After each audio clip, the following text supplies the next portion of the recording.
कहते हैं कि इंसान के दिल में अगर प्यार हो तो वो किसी को भी अपना बना सकता है। ये कहानी भी कुछ ऐसी है जहां पर इस दुनिया के सबसे खतरनाक और सबसे तेज भागने वाले जानवर को एक बच्चा अपना दोस्त बना लेता है। इस कहानी की शुरुआत में कुछ शेर एक चीता का पीछा करके उसे मार देते हैं। इस चीते के कुछ बच्चे भी होते हैं जो अब अनाथ हो चुके हैं और इन्हीं बच्चों में से एक बच्चा रात को जाल पार करके सड़क पर पहुंच जाता है और तभी सामने से गाड़ी आती है।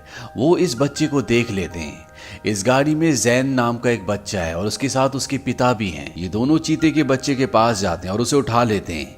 ये जानते हैं कि सड़क पर रात भर कई गाड़ियां आती हैं और अगर इन्होंने इस बच्चे को यहाँ पर छोड़ा तो ये किसी गाड़ी के नीचे आ जाएगा, इसीलिए ये इसे अपने घर पर ले आते हैं। लेकिन जैन के पिता का इस चीते के बच्चे को अपने पास रखने का कोई भी इरादा नहीं होता, पर जब कुछ दिन ये इनके पास रहता है तो उन्हें भी इससे प्यार हो जाता है और वो ये फैसला करते हैं कि जब तक ये पूरी तरह से बड़ा नहीं हो जाता ये इसे अपने घर पर ही रखेंगे। और अब जैन उस चीते के बच्चे का नाम डूमा रख देता है। धीरे धीरे वक्त बीतता है और डूमा अब बड़ा होना शुरू हो जाता है। जैन अब अपने पड़ोस में ही रहने वाले एक लड़के के साथ डूमा को दौड़ना भी सिखाता है। वो दोनों मोटरसाइकिल पर होते हैं और डूमा उनका पीछा करता है, लेकिन उसकी स्पीड इतनी तेज होती है कि वो फुल स्पीड से मोटरसाइकिल चलाते हैं तो भी वो उससे आगे नहीं निकल पाते। वक्त बीतने के साथ डूमा अब पूरी तरह से ग्रो हो चुका है और एक दिन जैन के पिता कहते हैं कि अब हमें डूमा को उसी जगह छोड़ना होगा जहां से हम इसे लाए थे। ये इसका घर नहीं है, इसका असली घर वहीं पर है, ये यहाँ पर सरवाइव नहीं कर सकता। जैन अपने पिता से कहता है कि ये वाइल्ड नहीं बनना चाहता, ये हमारे साथ रहना चाहता है और वैसे भी अब चीता बहुत कम बचे हुए हैं। उसके डैड नक्शे पर कुछ जगहों पर निशान लगाते हैं और वो कहते हैं कि इस जगह हमें डूमा मिला था और यहाँ पर आज भी बहुत सारे चीता हैं। ये जगह डूमा के लिए स्वर्ग की तरह है।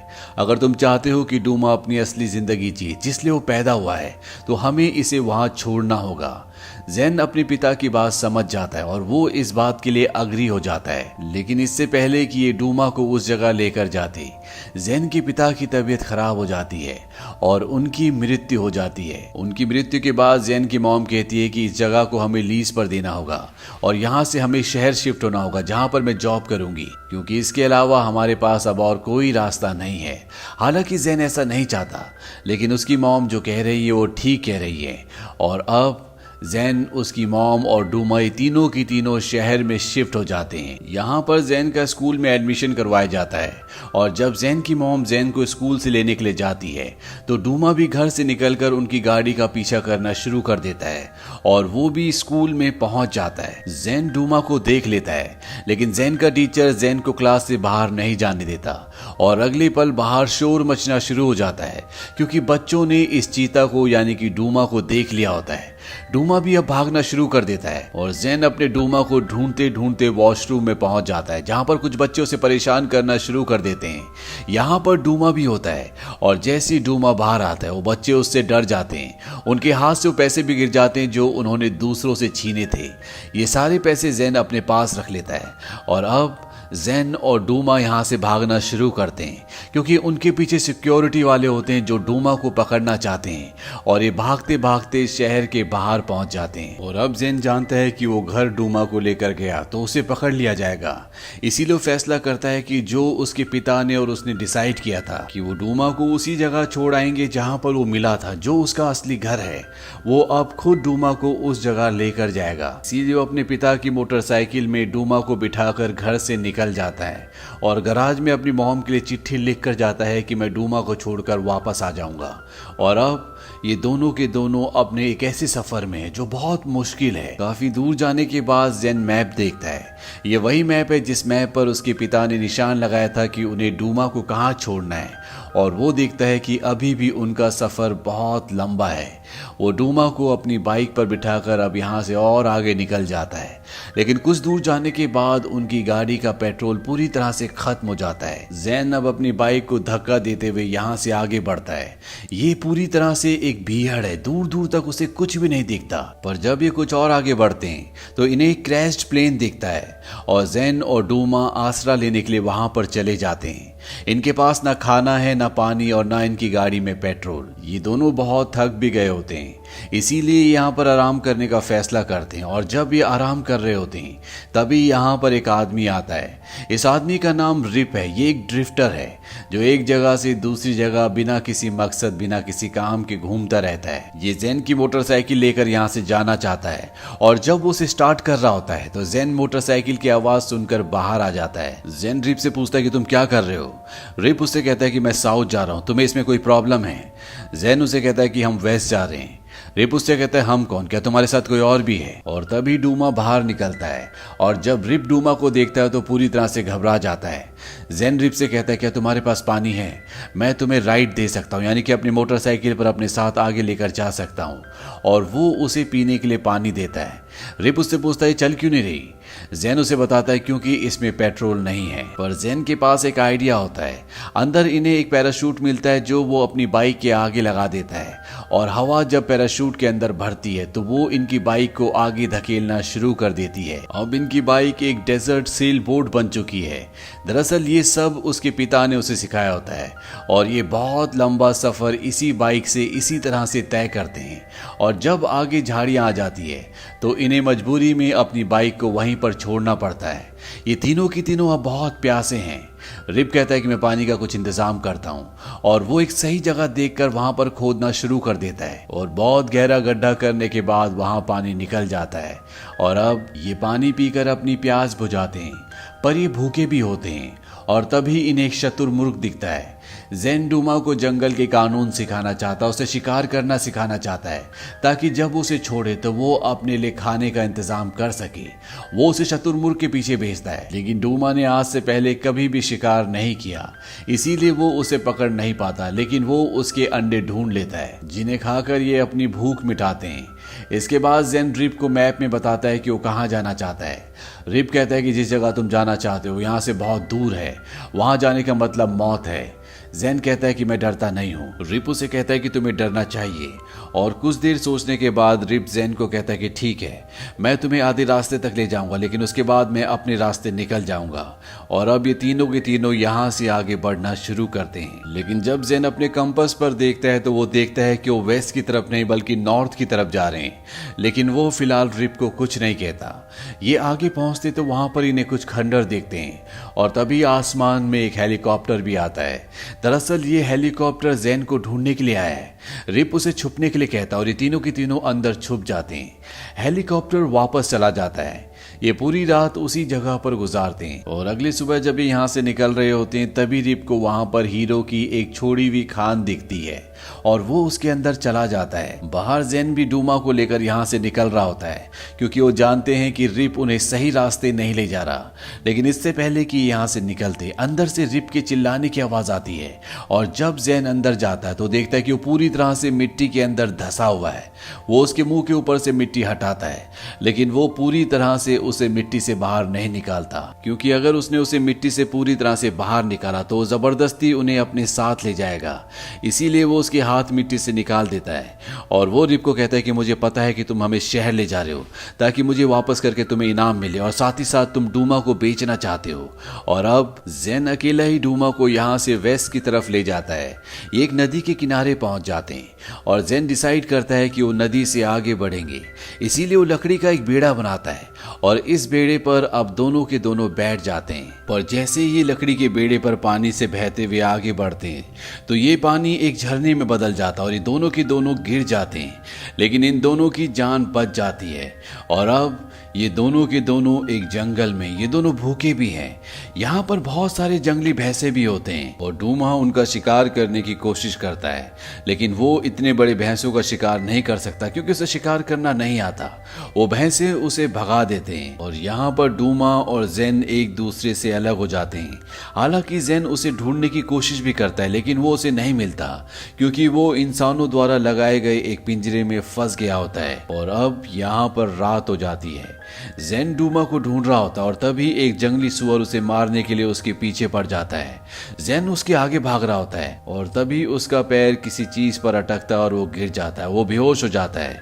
और जब रात को उसकी आंखें खुलती हैं तो उसके सामने रिप बैठा होता है, जिसने डूमा को भी पिंजरे से निकाल दिया होता है और साथ ही साथ उसने जेन की भी जान बचाई होती है। अगली सुबह जेन रिप से माफी मांगता है क्योंकि वो उसे वहां पर छोड़ आया था।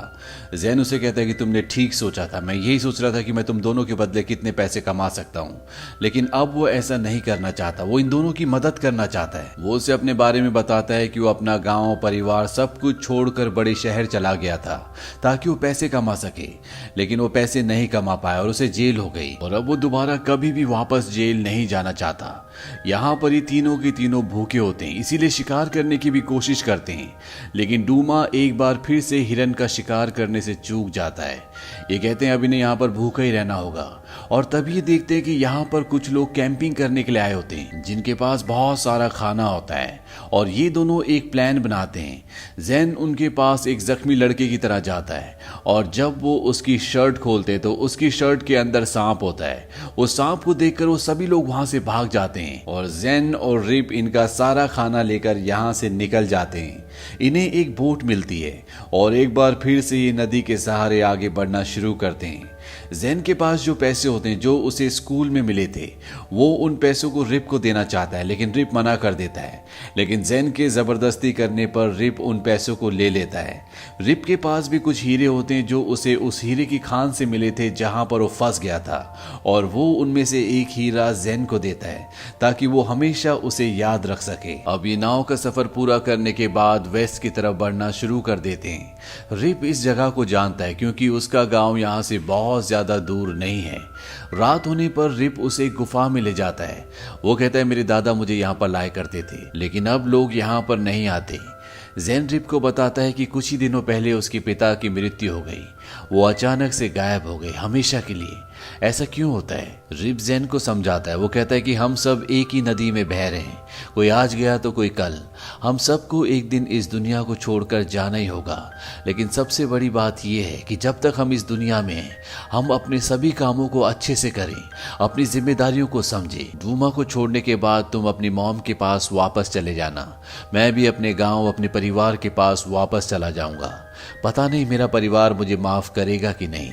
और अगली सुबह ये दोनों के दोनों आगे बढ़ना शुरू करते हैं और जब ये आगे जा रहे होते हैं तभी इन पर बहुत सारी टेट्सी फ्लाइज हमला कर देती हैं। ये फ्लाई, ये मक्खियां बहुत ही खतरनाक होती हैं जो इंसानों का खून चूसती है, साथ ही साथ मरे हुए जानवरों को भी खाती है। रिप जेन को अपने कपड़े से पूरी तरह से छुपा लेता है, लेकिन वो अपने आप को नहीं बचा पाता। बहुत सारी मक्खियां उसे बुरी तरह से काट लेती हैं और अब जैसे जैसे दिन ढलता है वैसे वैसे रिप की तबीयत खराब होना शुरू हो जाती है। उसका पूरा शरीर सूज जाता है। यहाँ पर बारिश भी होना शुरू हो जाती है। इस वजह से इन्हें आग जलाने में बहुत मुश्किल हो रही होती है और जो पैसे इनके पास होते हैं वो उन पैसों को जलाकर यहाँ पर आग जलाते हैं। पर जेन को समझ में आ जाता है कि अगर वो उसके लिए मदद नहीं लाया तो वो जिंदा नहीं बच सकता। इसीलिए वो डूमा को कहता है कि तुम्हें यहीं पर रुकना होगा और वो अकेला ही उसके गांव की तरफ बढ़ चलता है। वो उसके गांव पहुंचकर उसके लिए मदद ले आता है, लेकिन रिप का पूरा चेहरा सूजा हुआ होता है, इसीलिए उसे कोई नहीं पहचानता।